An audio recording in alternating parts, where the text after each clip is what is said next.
Yeah, welcome to the Risk Type Summit. One of those people actually is the person who, Marcus is here today, who was the first person who actually asked the question, how do you assess somebody's risk dispositions? And in a way, that question has had a big influence, obviously, on what happened over the last 10 years. We spent a long time researching it, and as you know, we do a great deal of research. Dr. Toms is here today, who's our head of research. He's managing that side of our program. So there's always new things to learn. I think we're still in the sort of early days, if you like, of the risk type compass in that sense, because we're learning about it all the time. And as I say, it's been very exciting to uncover things. Many eureka moments, not the least, of course, when we discovered that of all the data we had collected, there was an equal number almost of risk types across the population. And that, has to say, it blew my mind. I mean, that was never expected. And it just is a testament to the, I suppose, the quality of the measurement within the instrument. And also, it's, as is the differentiation that we get using that instrument. And what it means. I think we're learning all the time, what does it mean? What are the implications of this? What would we expect to happen with people of different risk types? We're all labelled up, so you've got an opportunity to monitor our behaviour as we go about our business today. I'm an adventurous risk type, just so that you know, so don't expect me to be highly organised or systematic. Expect me to be a bit too spontaneous and occasionally disastrous. So and then that set your expectations in the right sort of place. So we've got some great speakers as well, people who have a lot of experience with the risk type compass, as I said, in different sort of settings, done some interesting research with it with us. So it kind of feels more like a family in a way. It's like Christmas, and everyone's come home, and there must be lots of people here that we know very well. And that's a nice feeling. It's a bit like a club, and welcome to the club. So the first person going to talk, before I introduce you to Johann, I said that I would just cover the basic architecture of the risk type compass quickly at the beginning, because some people are not perhaps familiar with the instrument. So I'll just say a few words about that, and this is my one slide. So it's a very short little intro. But the risk type compass then is about people's disposition towards risk. I mean, the fact of the matter is you're here today because you have a line of ancestors going back to the very first gene that was, or the cell that was able to reproduce itself, which was the beginning of all life. And you are the end of a chain which has gone on where one organism or being or animal or creature or whatever we evolved from managed to stay alive long enough to actually procreate. So there's an unbroken chain, absolutely unbroken chain from you to the first cell that ever managed to reproduce itself, which is a kind of extraordinary fact. But the point is, those people of course, a lot of people are not here today. They fell by the wayside. But so it's a testament to your ancestors and their risk dispositions, isn't it? Because they managed to, each of them handed on the baton. And what are the chances of that? It's an interesting thought, isn't it? So that's why you're here today, really.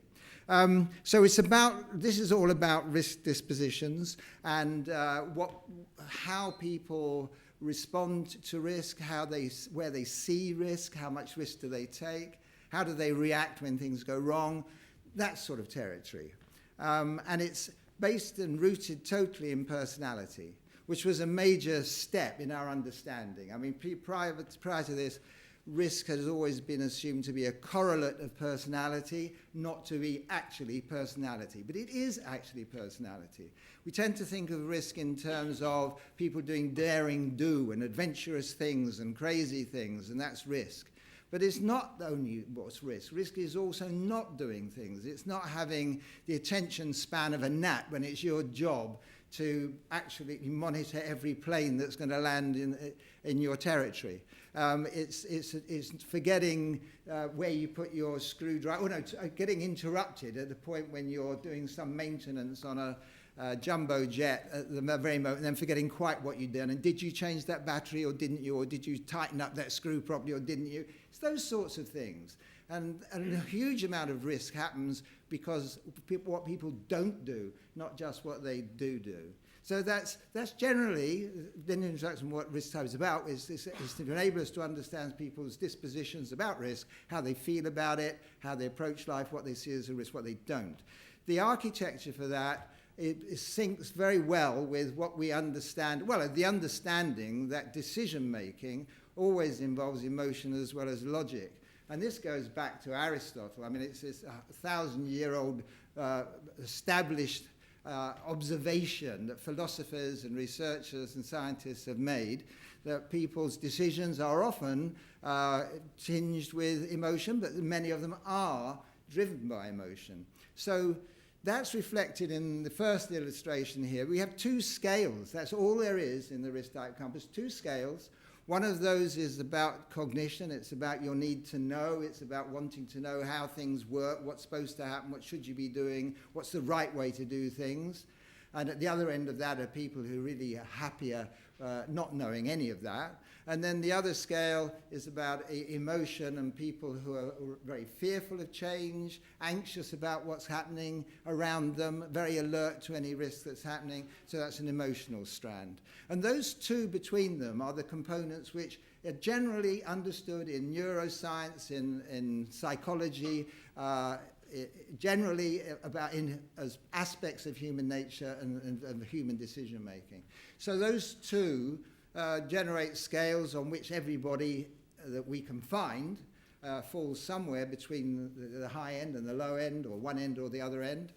And that's interesting too, because there's nobody who doesn't. There are many scales that people crowd at one end or crowd at the other.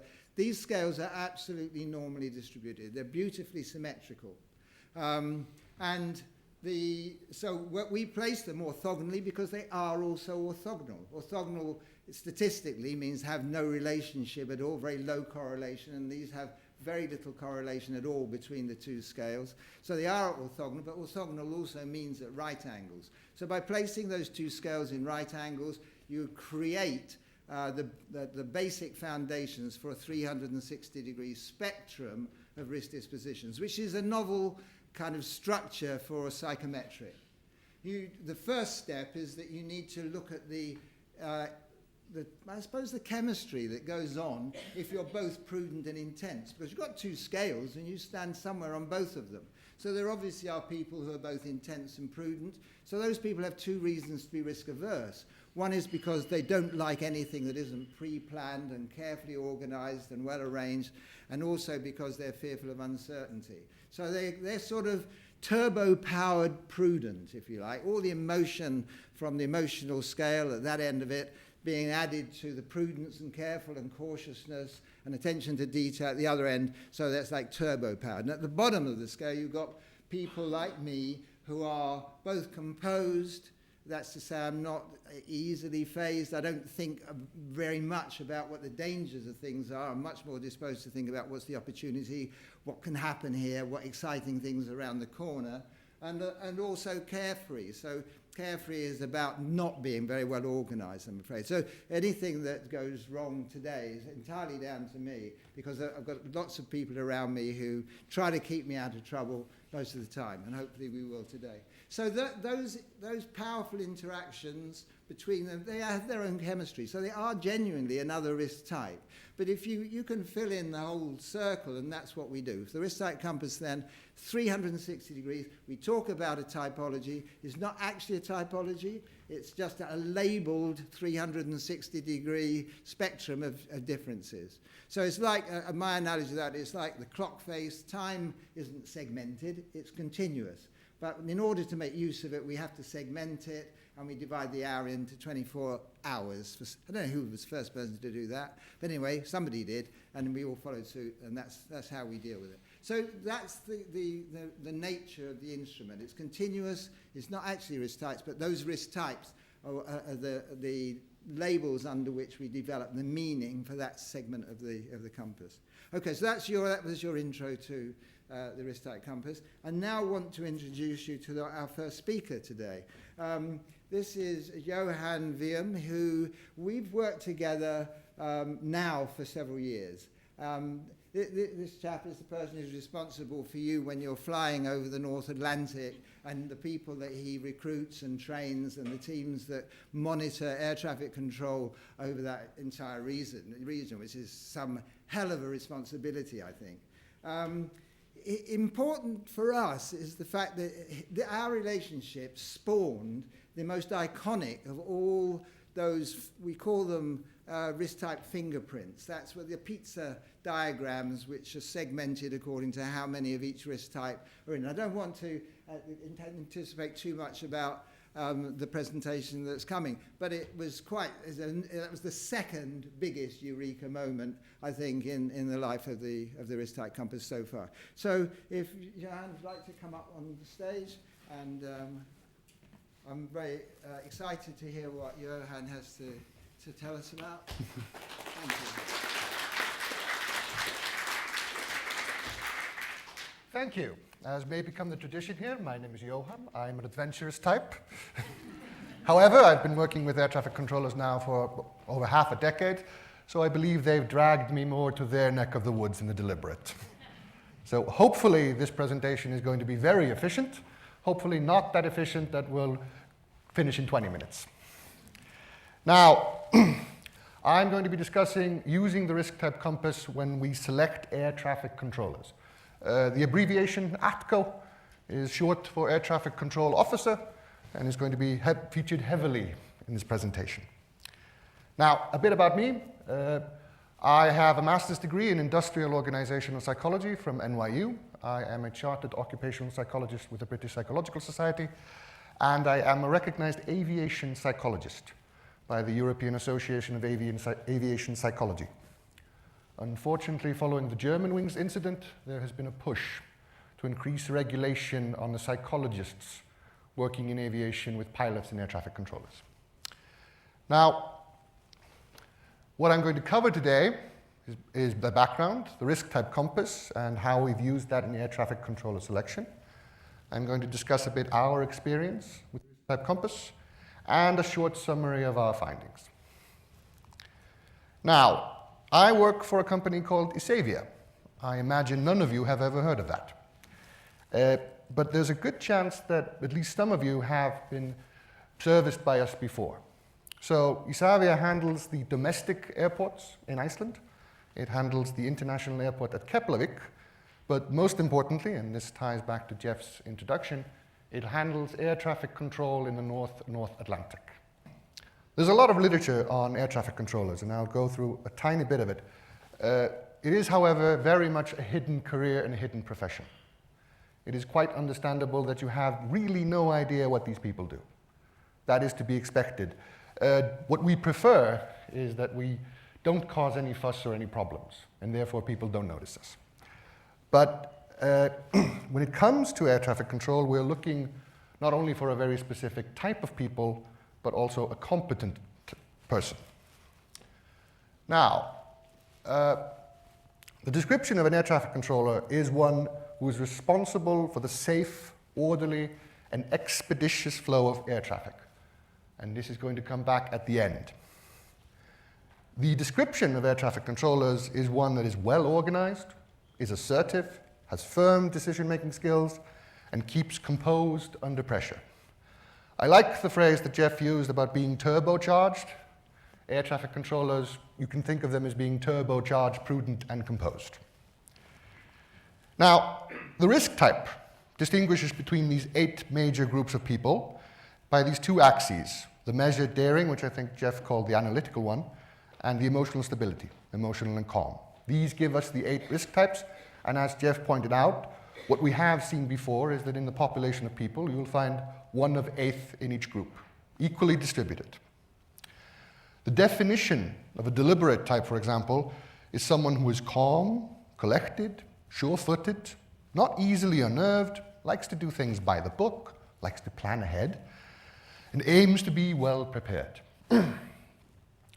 Way back when, years ago, before I'd ever heard about the risk type compass, when I saw that description, I realized this is something that I can use to help us select better air traffic controllers. When it comes to selecting air traffic controllers, there is a strong tradition for rigorous testing.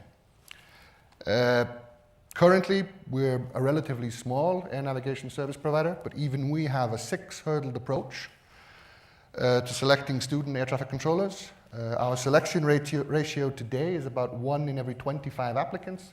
It can range to 1 in every 50 applicants or 1 in every 100 applicants. In our selection process, to sort of give you an idea of what happens, is that we receive a number of applications. We screen them, immediately disqualifying individuals who don't fulfill the basic requirements. They don't have a clean criminal record. They don't speak the language. They can't start at the required start date. But after that, we take the first round of testing. The first round of testing focuses on core competencies. This is spatial ability, diagrammatic thinking, conscientiousness. And there's a large number of people who actually take this first round of testing. Then there's a cut. So maybe half, maybe 1/4 will go to the second round of testing. During the second round of testing, we will be checking for non-core but important attributes. So proficiency in English, numerical ability, multitasking, risk types, other measures of personality. We do a cut again, and a portion of them goes to our assessment center, where we do competence-focused tasks and interviews. Then there's another cut and psychological interviews. At that point, we have sort of a tentative final selection. Then there's medical and background checks, and then there's a final selection. While it is possible that an applicant is permanently disqualified, usually what happens is that we use points. And I'm going to mention this later on when it comes to how we use the risk type compass. Now, years ago, when we first started our collaboration, we thought, well, there are 3 risk types we would like to see among air traffic controllers.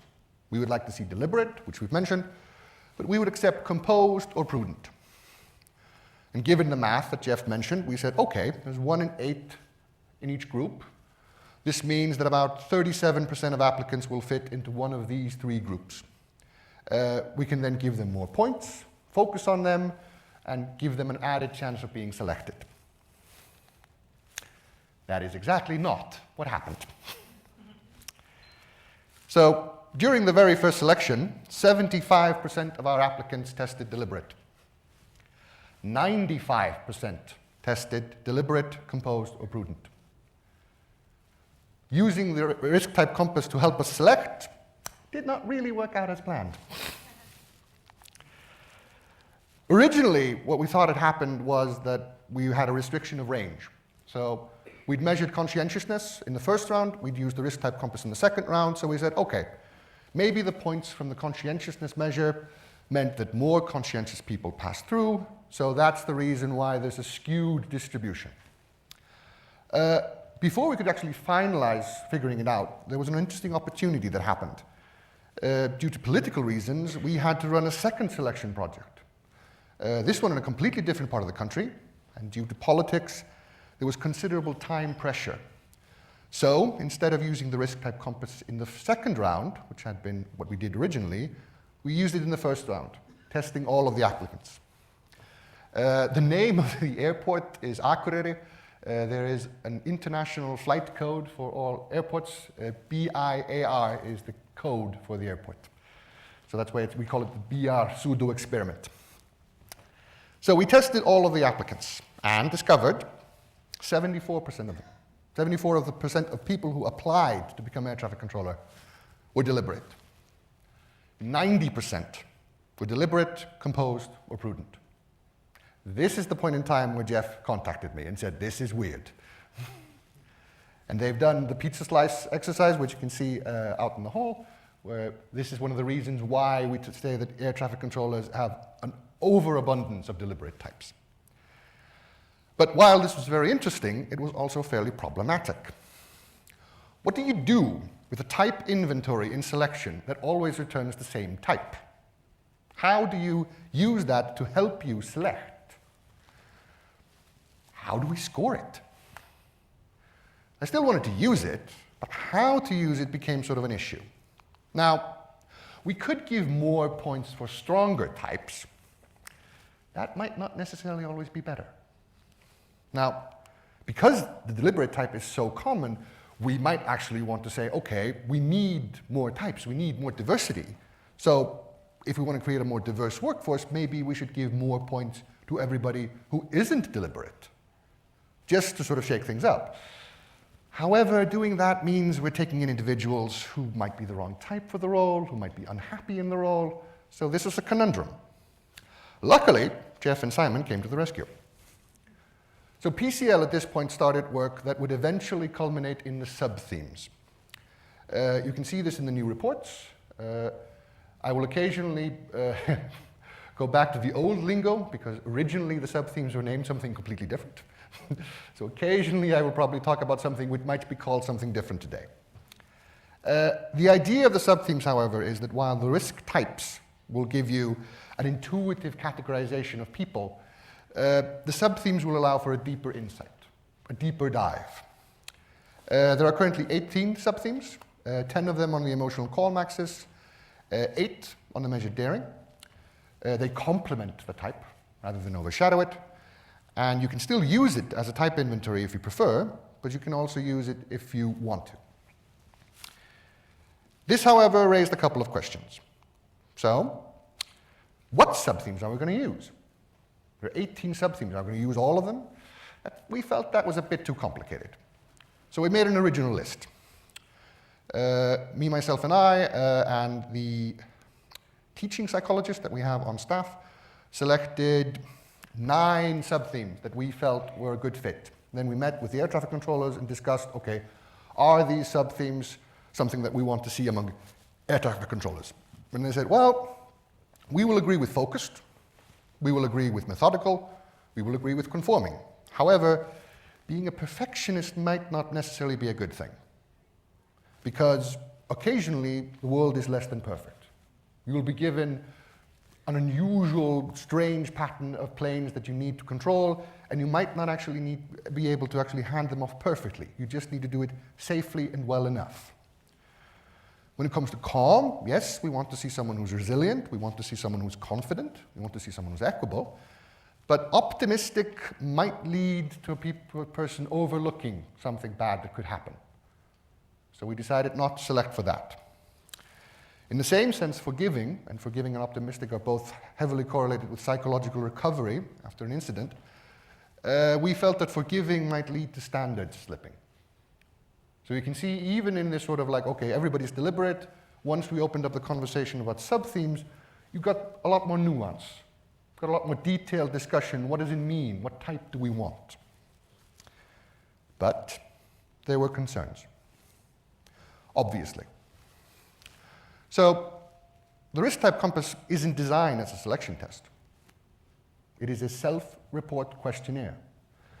There were concerns, valid concerns, that one of the reasons why we were seeing so many deliberates were the fact that people were lying. Being selected as an air traffic controller is a high-stake selection.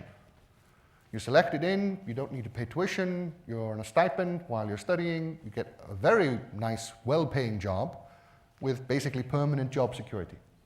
Why wouldn't people lie? In addition, even Jeff and Simon mentioned, the sub-themes are based on a small number of items. There is a margin of error here. The report states they should be used to complement the risk types, but should be regarded as supplementary and qualitative. So there was some thinking to be done. How can we be sure that the risk type compass is actually measuring what's important for us? Those of you in the group who are psychologists will figure out that I'm leading into validation. So we did a validation study. We made 4 comparisons. We looked at a comparison of air traffic control student scores of the applicants to the general population. We looked at the comparison with other psychological tests. We compared the assessment center in the selection process, and we compared the groups of passing students and failing students of the student air traffic controllers. This was part of a larger project that we did during the psychometric review, but I'm labeling this as our validation study. Now, I'm cheating a bit on this. Excuse me for that. Face validity. The short version, on the face of it, it looks valid. It's a subjective measure to the extent to which a test appears effective to what it's supposed to do. Does it look right? We wanted to compare the applicants for the air traffic control position to the general population. And when we did that, we noticed something. And the impression of that was that the applicants were probably not lying to inflate their scores.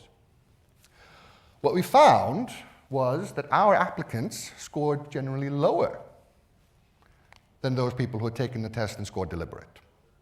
Yes, they scored less reckless, more compliant, but our applicants also rated themselves as less focused, less methodical, less confident, less perfectionistic, more spontaneous. We imagine if you're going to inflate your scores that the overall effect would be that your scores were all of them higher. We use this and say that this suggests that even in high-stakes selection, our applicants are on average not inflating their scores. Now, on for construct. Construct validity is checking to see if the test is measuring what it's supposed to by comparing it with another test that allegedly does the same thing. We mentioned earlier the measured daring scale and the emotional calm scale. Now, because of this rigorous testing that we use, we had a number of different psychometrics to compare it to, and we use psychometrics in the training as well. So there is a scale called the Dependability Safety Index, the DSI. It is marketed by CEB today. It is a very short forced choice questionnaire, basically focusing on conscientiousness and safety behavior. It's short, but it's very effective, and it is used in many areas in aviation. The risk type compass has something called the measured daring scale. And the correlation between this measure of conscientiousness and the measured daring scale is 0.723, with a p-value of 0.001. Very significant. Now, on the other end, however, we have the emotional calm scale. And once we've selected the students into the program, we use something called the Hardiness Resilience Gauge. Its original name was the Dispositional Resilience Scale. It was developed by Dr. Paul Borton and is now marketed by Multi-Health System. We use this as part of the training with the students to have an actual conversation about stress. And we used those scores and compared them to the emotional calm scale of the risk type compass. With a correlation of 0.818, the p-value of 0.01. Highly significant correlation, and very strongly correlated. So construct validity is a yes. Now, concurrent validity. The idea of concurrent validity is that you measure two things at the same time, and you extrapolate from that one could be used to predict the other. Our assessment centers, as I mentioned before, has competence-focused interviews and tasks. So the tasks and interviews don't map on precisely to the risk type compass, but they are looking at elements which are sort of connected to them. It's very difficult to find correlation between interviews and psychometrics, so even finding a significant correlation was a win for us. Of the interview part of the assessment center, there's an interview designed to determine drive and motivation. How much do you want this? How much are you going to fight for this? That correlates with the sub-theme eager, the point 0.311. There is an interview designed to measure scholastic fit. What we're looking at there is, do you show up on time for school? Do you do your homework? Do you come prepared? How do you study? It connects a bit into the conforming, but what we saw, interestingly enough, is that it is negatively correlated with audacious, which we thought was fairly interesting, but made sense. We want someone who sticks to the rules, and audacious generally mean they don't. Correlation 0.34, but still significant. The last behavior-focused interview is on teamwork, and teamwork in a very structured environment. This correlated heavily with conforming. Conforming correlated with everything that we did, basically, but in particular, it correlated with teamwork. 0.318, highly significant. So even in this case, we saw that the sub-themes were reflecting the same thing that our assessors in the assessment centers were seeing. Now for the big one. the holy grail of selection tests, predictability. The idea is that you have a selection test that will tell you beforehand whether someone will perform well or not. It is the ultimate goal. Successfully predicting this is what we call predictability. For the student population, the main point is, will this individual pass the training or not? Becoming an air traffic controller is very difficult. There is a very high level of failure in training. And training is very expensive. So whatever we can do to minimize the failure rate is much appreciated. Unfortunately, this will take a while to really fully grasp, but these are the preliminary results from our groups. Interesting to note at this, since we started working with PCL in 2015, I think, only 2 groups have completed the entire process. It can take over 3 years from the moment that we select an individual until he becomes an air traffic controller. So this will take a while to collect all the data. But there were some very interesting insights that the risk type compass gave us about those who had already passed through. And on top of that, this ties back to the whole motto of being an air traffic controller, the whole idea. The role of an air traffic controller is to provide safe, orderly, and expeditious flow of air traffic. What the risk type compass showed us was that we over-focused. We over-focused on safe and orderly, but we hadn't been looking enough at expeditious. So what do I mean? Safe. Originally, what we thought was that an safe air traffic controller is one who is not stressed. This turned out to be an oversimplification. What we're looking for now is appropriately stressed. We noticed that the passing students were scoring significantly higher on sensitive. We talked to the trainers, compared to sort of highest scorers and the lowest scorers, and what we discovered is basically that a little stress, too little of a stress, can be a sign of disinterest. Stress also keeps you on your toes. Stress keeps you interested. Stress makes you certain that you double check. These are admirable qualities in an air traffic controller. A safe air traffic controller is not one who is completely flat or emotionless. However, neither is he overly excitable or emotional. The ideal score lies somewhere between. You want an air traffic controller who cares enough, not that much that it begins to negatively affect his job, but not too little either. Orderly. Now, controlling air traffic, specifically heavy flow of air traffic, requires an organizational level, but it also requires that you be flexible. You might need to find new solutions if what you're doing isn't working out. Something unexpected happens, you are going to need to change your plans. An air traffic controller cannot be too rigid, because that means he is unable to adapt to change pattern of traffic. When we looked at the passing students versus those who had failed, we noticed that the passing students were scoring significantly higher on explorative, which is something. And we discussed this with the teacher, and they said, yes, these were the students who actively looked for new solutions. These were the students who, when something didn't work, tried something different, found another way. Those individuals who were lower had the tendency of freezing up when it didn't work the first time around. They didn't actively look for a new way. Now, last point of order, expeditious. There's been a long-standing, decade-long debate among air traffic controllers. Can you train for speed or can you train for accuracy? When you're selecting in students, sometimes you have someone who is quick but inaccurate, or someone who's slow but accurate, and you might need to make a choice. And we know that controlling high levels of traffic will require both speed and accuracy. So trainers debate, which is better? I can train for speed, or I can train for accuracy. What we discovered with the risk type compass is that the passing group scored significantly higher on hasty, while simultaneously scoring significantly lower on audacious. What that meant was we were selecting in individuals who could do speed and who could do accuracy. They were able to manage high levels of speed without sacrificing the organization required for accuracy. We were selecting properly with those individuals.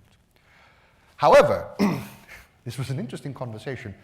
I mentioned earlier that the sub-themes used to be called something else. I call it hasty here, but the original version was called reckless. And you can imagine when we were doing the selection, we wanted 0 reckless. Nothing of the type. Once they changed the name and we looked into it like, well, okay, we might have been too hasty in an ironic sense. So, what did we discover? On the whole, we discovered that the risk type compass is valid for us. It's useful for us. It's measuring what we feel is important. And it has also given us a number of very interesting insights into how we're going to proceed. It has given us both insights into the applicant group, the student group, and the group of working air traffic controllers. When Jeff mentioned the fact that over 75% of air traffic controllers deliberate, I think one of the first questions that he asked was, does this affect your corporate culture? Well, yeah. Having a vast majority of people in the exact same type can impact the corporate culture. People are very safe. People do not like change. And these insights have helped us sort of managing through that. As our data set generally grows, we are looking into more ways of linking the sub-themes to safety-critical behavior. This was the first step, comparing those who passed and those who failed. However, we also want to look at specific behaviors. Once we take a student in, we'll have their sub-themes. How are these sub-themes, for example, predicting specific behaviors in simulation training, once they go on the job training? Is there something that the risk type compass will flag and say, here is something that is going to be a problem, but you can deal with it earlier now that you can see it? One of the reasons that we're sort of looking into this is that we also think that using the risk type compass can help us select for other safety critical roles. We've been very focused on the air traffic controllers, but we have a number of other roles that actually require safety consciousness as well. We have the technicians, the engineers, the flight data specialists, the assistants, air traffic controllers, and we're having the discussion moving forwards whether this is something that we want to bring either into their selection or into their training. Short version, as the key speaker here, or the first speaker here at least, I can tell you that my experience with the risk type compass has been exemplary, and I look forward to working with PCL in the coming years.